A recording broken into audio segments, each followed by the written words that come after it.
बिस्मिल्लाहिर्रहमानिर्रहीम। अस्सलाम वालेकुम नाज़रीन, आपका मेज़बान मोहम्मद रिजवान आजिज़ आपके सामने हाजिर है। और नाज़रीन, आज हम बात करने जा रहे हैं जी तांजरेवाला और जड़ावाला का दरमियानी जो इलाका है, इस इलाके की सबसे बड़ी जो कौम है, जिसे शुरू से ही एक सरदार कौम के तौर पर माना जाता था, लेकिन अभी जो है उसके हालात जो है वो काफ़ी ख़राब चल रहे हैं, और वो है जी खरल ट्राइब, खरल कौम, जिसके बारे में मैं आज बात करने जा रहा हूँ। सियासी कामयाबियों पर भी बात करूंगा और सियासी नाकामियों पर भी बात करूंगा। खासतौर पर अगर हम बात करें तो 70s के बाद जब इलेक्शन का आगाज हुआ तो खरल कौम के कोई ना कोई सपूत ऐसे सामने आते रहे हैं जिन्होंने इस दरमियानी इलाके में अपना जो तसल्लुत है वो बरकरार रखा है।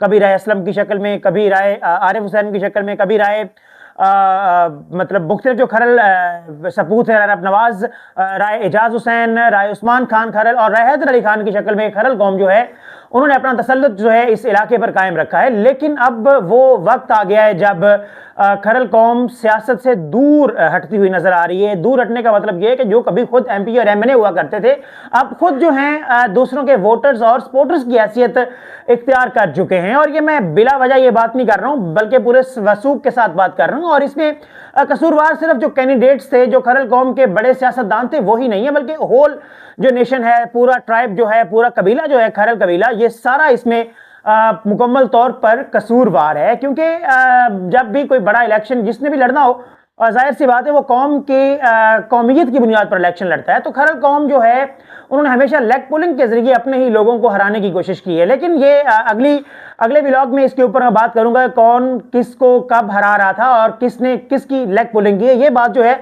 वो अगले व्लॉग में आपके सामने रखूंगा। सबसे पहले तो मैं थोड़ी सी एक हिस्ट्री जो आपको बयान करना चाहूंगा 2002 से लेकर आज तक की। अगर 2002 के हम इलेक्शन की बात करें तो 2002 के इलेक्शन में जो ये हल्का था जी पीपी 56, तो पीपी 56 में जो कामयाबी हासिल हुई थी वो कामयाबी थी राय नवाज खान खरल के नाम, जिन्होंने पाकिस्तान मुस्लिम लीग काफ के टिकट पे इलेक्शन लड़ा और 28,021 वोट हासिल करके वो फातेह करार पाए। जबकि उनके मध्य मुकाबले कोई और नहीं, वो भी एक राय साहब ही थे जिनका नाम है जी राय उस्मान खान खरल, जिन्होंने पीपल्स पार्टी के टिकट पे इलेक्शन लड़ा और 23,095 वोट हासिल किए। जबकि तीसरे नंबर पर जो है सरदार सिकंदर अयाद खान जतोई जो है वो आए, जिन्होंने 16,208 वोट हासिल किए। ये था जी 2002 का इलेक्शन।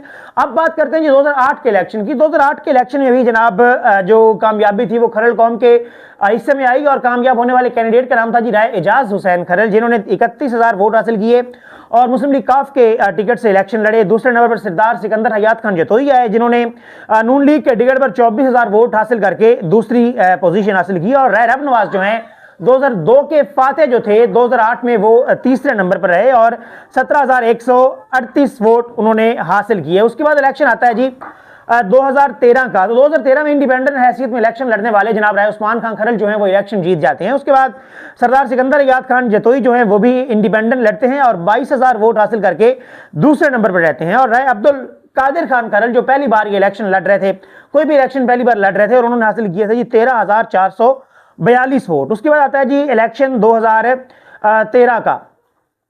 13 के बाद आता है 18 का। 18 में जी राय हैदर अली खान जो है नून लीग के टिकट से कामयाब होते हैं।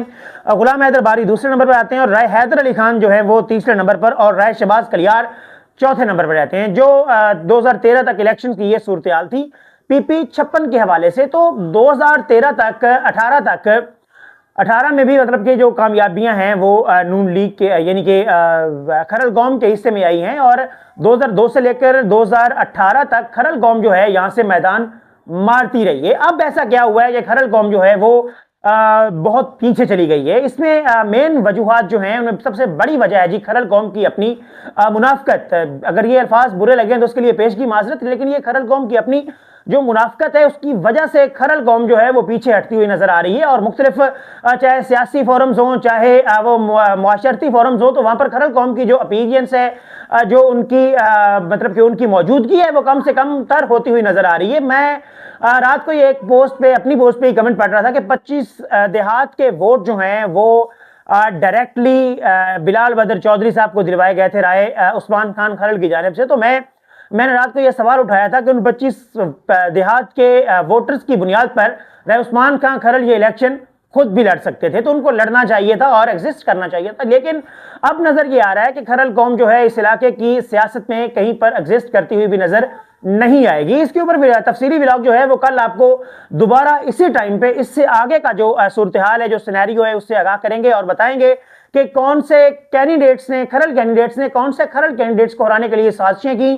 कौन सी जो वर्कर्स हैं उन्होंने मुनाफिकत करते हुए अपने ही लीडर को हराने के लिए साजिशें की, और ये सब तमाम जो तफसीलात होंगी वो कल के व्लॉग में हम आपके सामने सबूतों के साथ रखेंगे। आज के व्लॉग का मकसद ये था कि आपको इन किताबनाक माजी के बारे में आगाह करें, और कल हम इनके हाल के बारे में और मुस्तकबिल में इनकी होने वाली जो कमजोर पोजीशन है उसके मुतालिक आगाह करेंगे। हमारे साथ आपने जुड़े रहना है। कल इसी टाइम आपको अगला व्लॉग जो है वो देखने को मिलेगा।